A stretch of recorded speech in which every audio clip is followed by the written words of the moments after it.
Welcome back, YouTubers. This is Kaput Avenue Studios, and today we're doing installment number 3 of our pedal reviews. Now, the first 2 pedal reviews that we did were more of the common man's odd pedal that you can find. I mean, we're not talking about a Boss DS1 here. We're not talking about, you know, some of the other more common pedals. I mean, the only other common one I can think of is a DD3 at this point. We did some more off-the-wall kind of not normal pedals for bass players, but more of the ones that were common to find. We looked at originally the Line 6, or the Digitech Bass Synth Wah, and then we went over the Line 6 FM4 filter modeler. Both pedals have a purpose, both pedals can be good, and both pedals can be really awful as well. This time we're going to go over a pedal that is a little bit more rare. It's a little bit more difficult to get a really good sound out of, but when you do, it's worth it. It's on the pay scale, I'll give it 2 out of 5 for cost, because it is a little bit up there for a one-trick pony, but I'll tell you, this one-trick pony is pretty good. And today we're going to talk about the ZVEX Mastotron. Alright, ladies and gentlemen, boys and girls, children of all ages, there she is, the ZVEX Mastotron. One important thing to note about this pedal, to all those out there playing bass with a passive bass that have a woolly mammoth, this pedal is almost worthless to you. For all of those out there playing active basses that have wanted a woolly mammoth, this pedal is what you're looking for. It is essentially a woolly mammoth. And it's got an interesting knob at the end that's called the relax and push knob. And this knob is designed to blend between an active signal and a passive signal. Basically, it's a buffer knob, so you can switch it so that it fits you the appropriate bass that you're playing. But I don't ever worry about that, because sometimes making electronics wig out is the way to do it. Now, one thing that we must do is switch the line selector, which I will get to now, and just to make sure that we're still running good. Alright, we got it. Now, on this pedal you'll notice that there are a few controls. You've got a volume, a tone knob. This is, I'm not even sure what it stands for. It's like either pulse wave or, but it's labeled PW. There's a short square wave, and then one that's square at the top and long at the bottom, and then there's a fuzz knob. So to start out, we're going to turn these knobs down. Okay, so now we just got volume. Put the subs at 0, where I had it. So, we've got our pedal.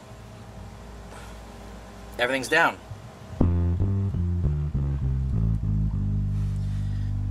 Well, let's turn some tone up. We want to get some tone out of this.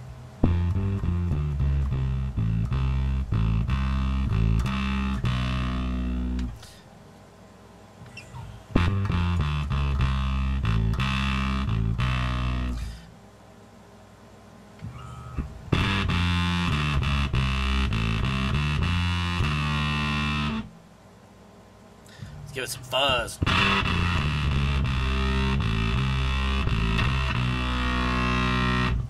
Now, one thing that you'll notice is that the further you turn up this knob, the wackier this pedal gets. We're going to put tone all the way up.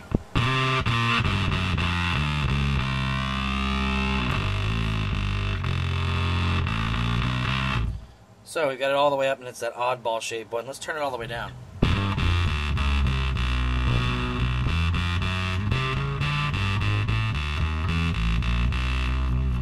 So you can see that it smooths out.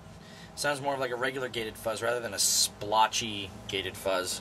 Turn it all the way up.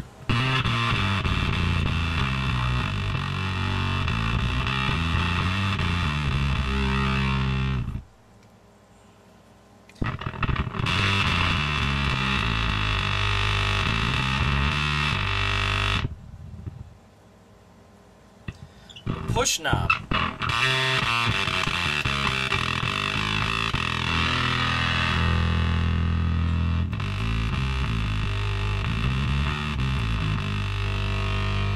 sometimes you get a really cool sound out of pushing this pedal a little bit.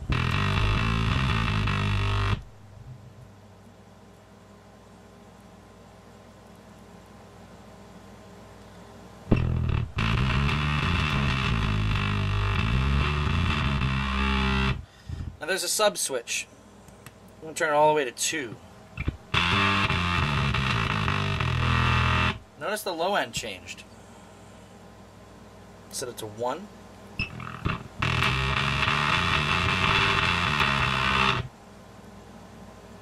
And then back over. So, with that, you know that this pedal is not a very clean sounding fuzz. It just isn't. It's designed to be nasty.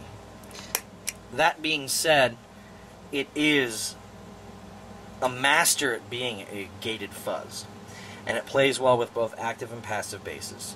And it's a cheap alternative to the woolly mammoth. If you don't have a woolly mammoth and you still have a passive bass, it's a cheap alternative, and you can get really good sounds out of this pedal. So that's the ZVEX Mastotron. What you need to know about the pedal is, price-wise, it is a steal in comparison to the woolly mammoth. I've never understood why the woolly mammoth is so expensive. I've seen them, I think the list or something prices like $359. And I've owned one, and it is a one-trick pony. Turn it on, the entire room goes to hell. Turn it off, all things are back to normal. Mastotron plays better with both active and passive basses and is really, really good at it.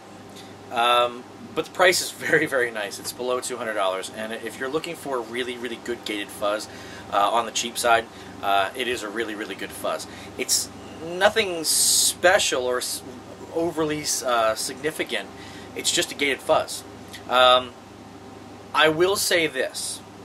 For the money, it's absolutely necessary that you spend the money on the Mastotron before you spend the money on the woolly mammoth. But it gets a little hairier when you get into things like the Brassmaster remake by Maleko. That pedal's an interesting fuzz that can get really, really gated and really, really splotchy sounding, and it's awesome.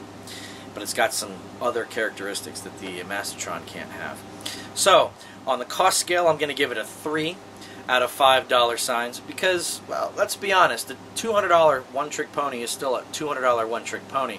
It's a lot cheaper than some of the other pedals that you can find out there on the market, and it can also do a lot of what those other pedals can do. But for the money, it is definitely a well-worth replacement to the woolly mammoth, even though mine may have sounded like trash in here. It is what it is. I use it for different things. I use my pedal specifically for certain songs. I have one song I use it alone, and I have another song that I use it for where it's at the end of the chain of 2 other pedals. One is an octave pedal and one is another fuzz pedal or a distortion pedal. And it takes the distortion and the octave and then mashes it together like a Rubik's Cube and changes all the colors around and wants to watch the world burn. So it has its purpose. If you're looking for just a fuzz pedal, though, shy away, because this pedal is not just a fuzz pedal. This isn't going to give you that fuzz face sound or the big muff sound. It's not going to give you that. This pedal does one thing and one thing only: square wave gated fuzzes.